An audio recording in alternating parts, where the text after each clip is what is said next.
یہ جو حدیث میں آتا ہے کہ دوسری قوموں کی نقالی نہ کی جائے، اس سے کیا مراد ہے؟ مذہبی قومیں یا جغرافیائی لحاظ سے؟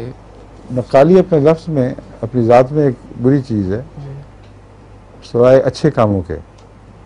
تو جہاں نقالی سے منع کیا ہے وہاں یہ مضمون شامل ہے کہ وہ جو بری باتیں ہیں ان کے پیچھے نہ چل پڑا کرو. لوگ سر منڈا کے پھر رہے ہیں تو نے بھی سر منڈا دیے، اور ویسے اپنے وطن میں جب سر منڈاتے تھے تو ہنسا کرتے تھے.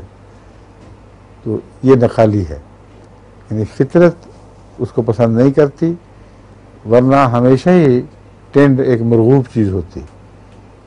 اس کو تو لوگ اس پر ٹھونگے لگا کے تو مذاق کرتے بھاگتے تھے. اب مغربی دنیا نے شروع کیا تو تمہارے لیے ایک پوجا کی جگہ بن گئی. نقالی سے یہ مراد ہے اندھا دھند آنکھیں بند کر کے بے مقصد کسی قوم کی پیروی کرنا، اس کے روب میں آ کر. اس سے حضور اکرم صلی اللہ علیہ وسلم نے منع فرمایا ہے. لیکن نیک کاموں میں، اچھی باتوں میں، کیونکہ بمقصد پیروی ہے، قوم کی عظمت کی خاطر نہیں، بات کی عظمت کی خاطر پیروی کرتے ہیں. اس کو اس حدیث کی بجائے ایک اور حدیث کور کر رہی ہے، یعنی وہ اس سے تعلق رکھتی ہے. الحکمت و ضالۃ المومن ہے کہ حکمت کی بات دیکھو تو اس کو ضرور اپنانا ہے، اور وہ نقالی نہیں ہوگی. وہ یوں سمجھو کہ تمہاری گھر کی لونڈی تھی جو گم گئی تھی، اور اب تمہارے ہاتھ ملی ہے، تمہاری گھر کی کھوئی ہوئی چیز واپس آئی ہے.